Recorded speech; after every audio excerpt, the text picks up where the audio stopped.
Greetings. I am Emma Dawson, age 23. You may question how someone of my age finds herself living with a cousin rather than in her own place. Believe me, this was not part of any plan I had envisioned for myself.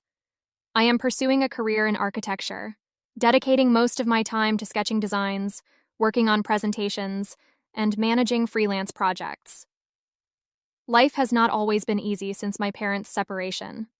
As a teenager, I moved frequently, seeking stability amid the chaos. Eventually, I found myself living with my cousin David in Glenwood. The move was unplanned.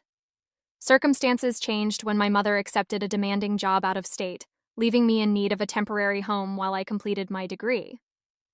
David, my cousin, was the only family member willing and able to provide me with a place to stay. David had been married to his wife Lillian for several years.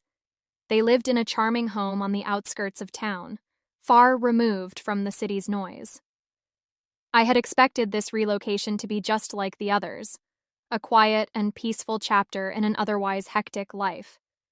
But reality turned out to be far more complicated. This brings us to the present.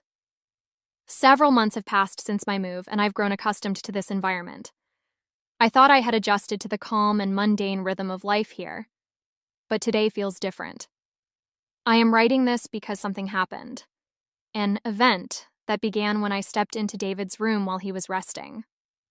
Before I delve into the details, let me tell you more about David. David has always been more than just a cousin to me. He has played the role of a mentor rather than merely a relative. Growing up, he taught me how to navigate challenges, like repairing my bike and building my first model project. For my 18th birthday, David surprised me with an incredible sketching set, something I had wished for all year. So, when my mother needed a place for me during her work relocation, he was the obvious choice. He's not the type of relative who only sends greetings during the holidays. He has always been present when it matters.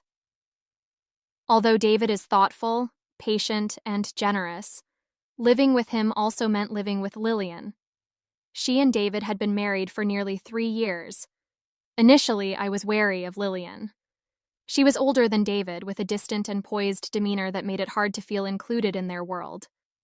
I was given a guest room at the far end of the house, and I did my best to keep to myself, respecting their space and privacy.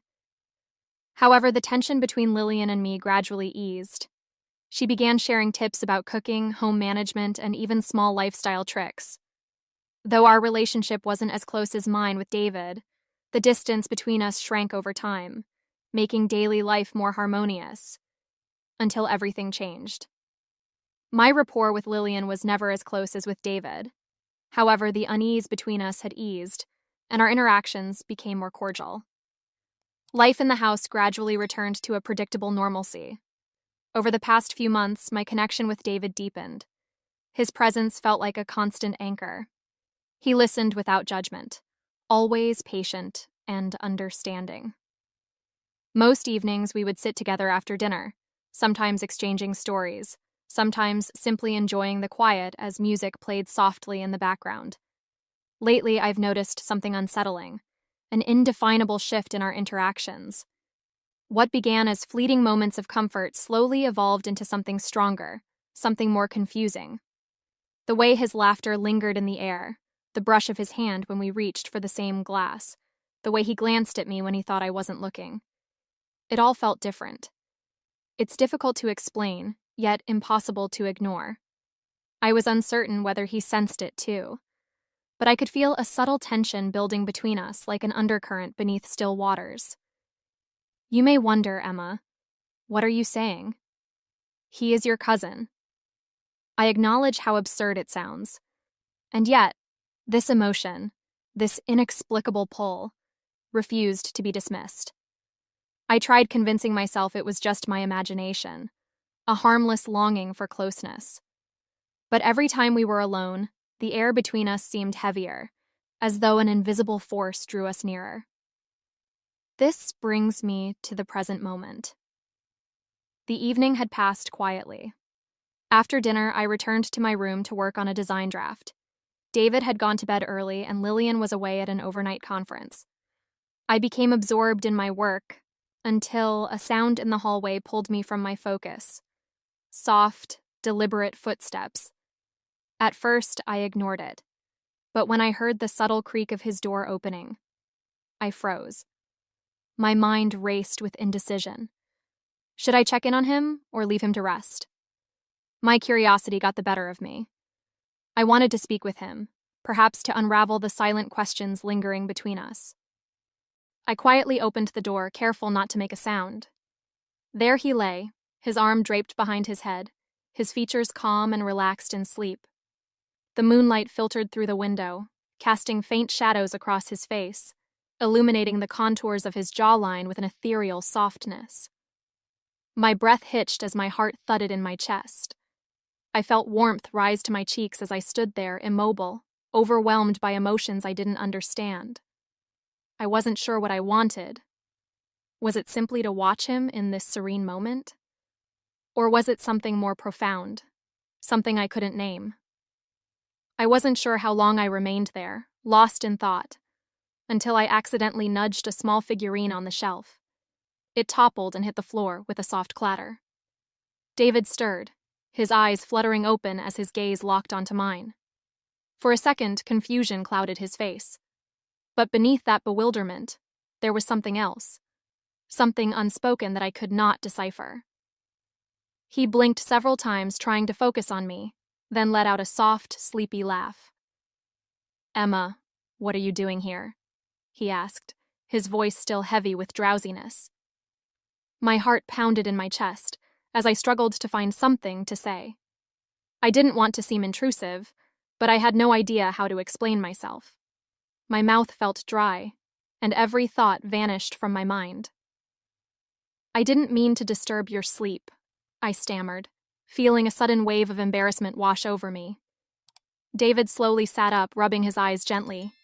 He looked at me with the same gentle smile as always, but this time there was something different in his eyes that made my heart race even more.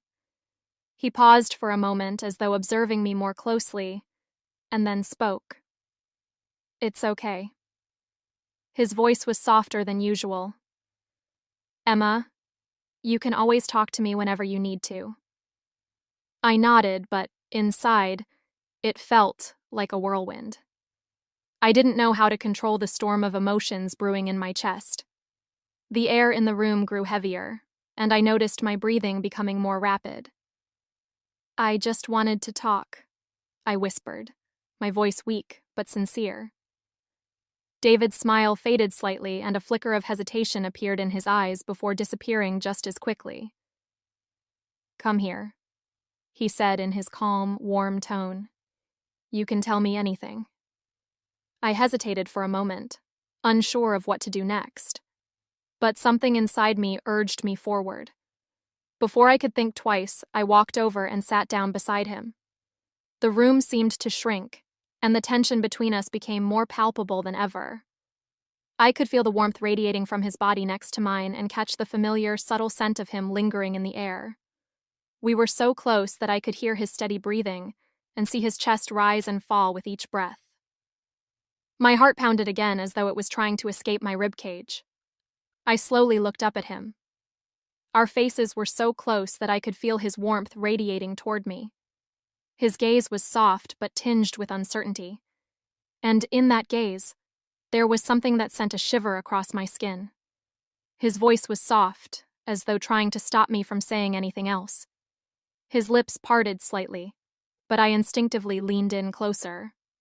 My face felt flushed, and the sound of my heartbeat echoed loudly in my ears. What am I doing? What is happening between us? I couldn't name the emotions coursing through me, but everything inside me felt as though it was on fire, powerful and impossible to control.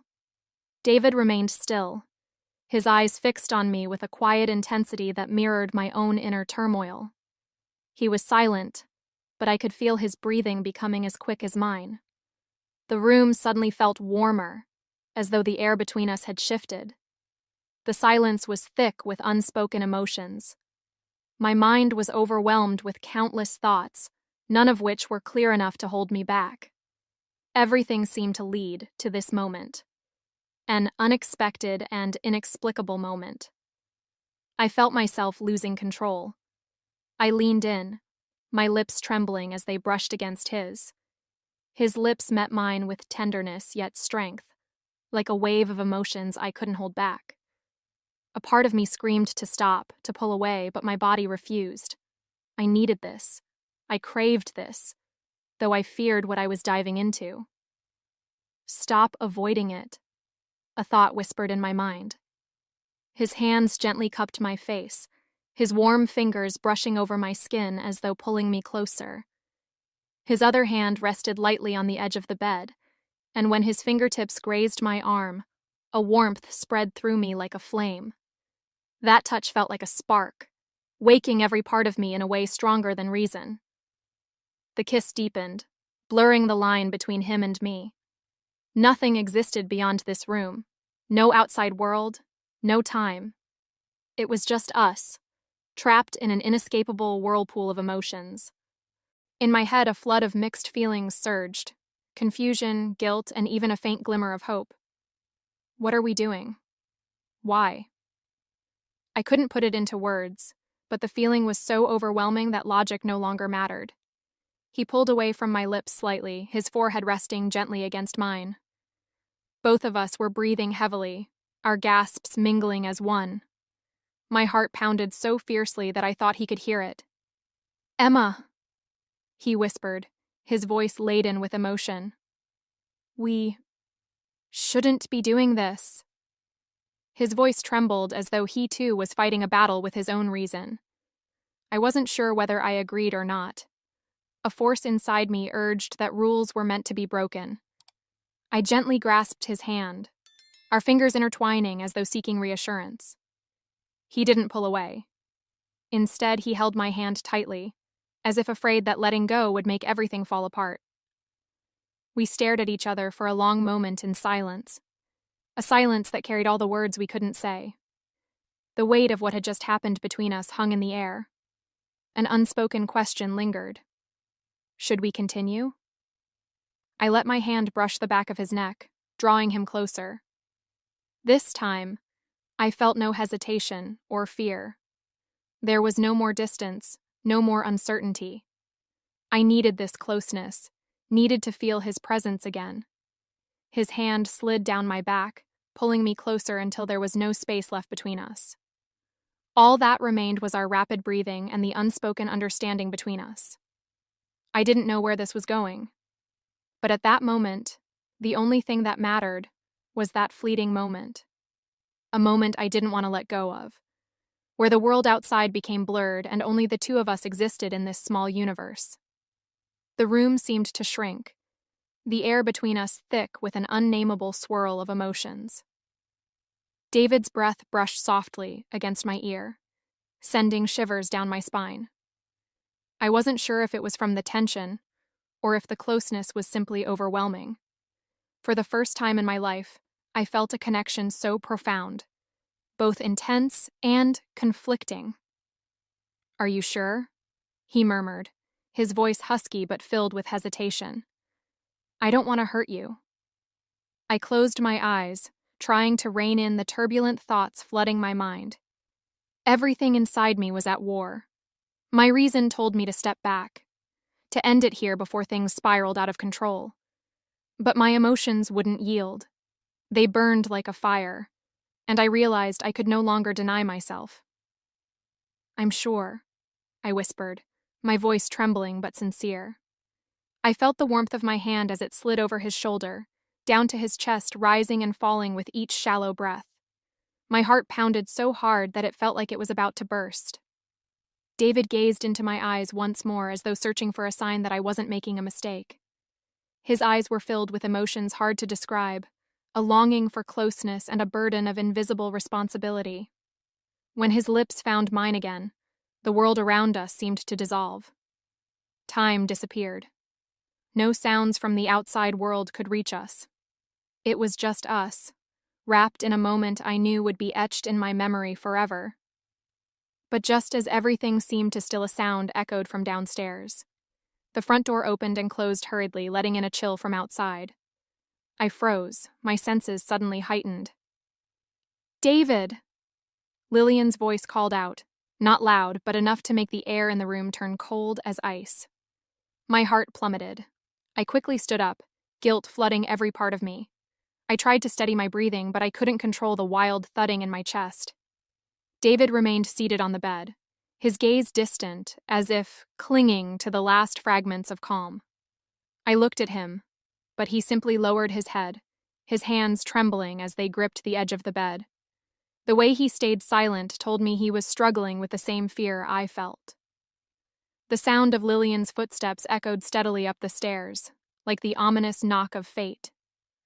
The door creaked open slowly, and Lillian stepped inside with an unsettling calmness. Her eyes swept across the room.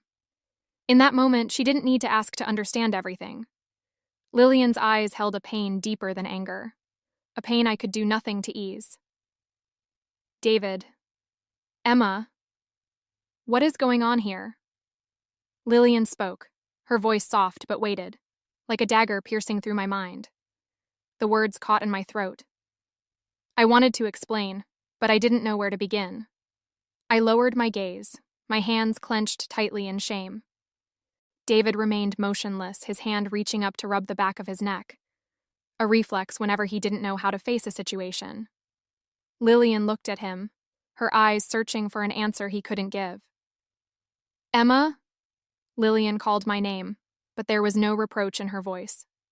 Her tone was heavy, but not filled with resentment. That made me feel even more guilty than before. I had braced myself for a storm of anger, but instead I found a silence so deep, it felt like an abyss. I know things aren't as simple as I thought, Lillian continued, her gaze softening. But there are things you don't fully understand. I looked at her, bewildered. She didn't ask anything more. She just looked at us with calm but sorrowful eyes. A strange serenity, as though she had been prepared for this moment for a long time. David remained silent, his eyes filled with a nameless regret. The room was weighed down by an oppressive quiet, but I knew that from this moment on nothing could return to the way it had been. Lillian wasn't abandoning us. She was giving us a chance, a fragile and ambiguous chance, but a chance nonetheless. I glanced at David. His face was a blend of remorse, confusion, and an emotion that was impossible to name. He avoided my gaze, his hands fidgeting nervously. I understood that he was carrying the burden of this tangled connection, one neither of us had ever wished for. But upon reflection, I realized that none of this had been deliberate. Everything had happened beyond our control. The only certainty was that we couldn't ignore it or pretend it hadn't happened. Lillian was right. These emotions and this chaos needed to be confronted and resolved. What do we do next, David? I asked softly, my voice trembling but sincere. David looked up at me, his eyes glistening with inner conflict. I don't know, Emma. I'm not sure how I'm supposed to feel. Am I supposed to feel angry? Ashamed? Or do I even have the right to feel anything at all? His voice was frail, filled with the weight of the emotional battle raging inside him. He was a man caught between the profound bond we had built and his devotion to Lillian, who had always stood by his side. I knew we couldn't solve this with just one conversation. The situation was too complex. I took a deep breath and stepped closer to him. The distance between us gradually shrank. I wanted to place a hand on his shoulder to comfort him, but I wasn't sure if that was appropriate. I no longer knew what was right or wrong. I don't think we can resolve everything right now, I said, gently but firmly. But we need to have an honest conversation about this. It's too complicated to avoid. His face grew serious, though not cold. He nodded, his voice softening but still tinged with sadness. I understand, but I don't know where to start. I took another step forward, my heart pounding, though my voice remained calm. We start by acknowledging what happened, by admitting our true feelings. Then, we'll figure out what steps to take next. David nodded again, his gaze softening slightly, as though he had found a small glimmer of light in the chaos. "This won't be easy, Emma, but I want to understand what's really happening between us." I grasped his hand, a light touch, but enough to offer some comfort amid the flood of unnamed emotions. "I don't have all the answers, David. I don't know what will happen next, but I'm not going to run from this anymore." We remained silent for a minute, both lost in our thoughts, trying to make sense of the complexity surrounding us.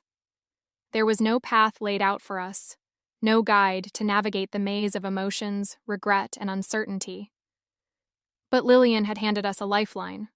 Not immediate forgiveness, but permission to face reality and untangle the mess we had created. I looked at David once more. Our eyes met in a moment of mutual understanding. And in that moment, I realized that whatever happened next, we would face it with honesty, not avoidance. There was no perfect solution or easy way out, but there was still a chance for healing, for understanding, and maybe even for something better. I sank into the chair, my mind swirling with countless thoughts.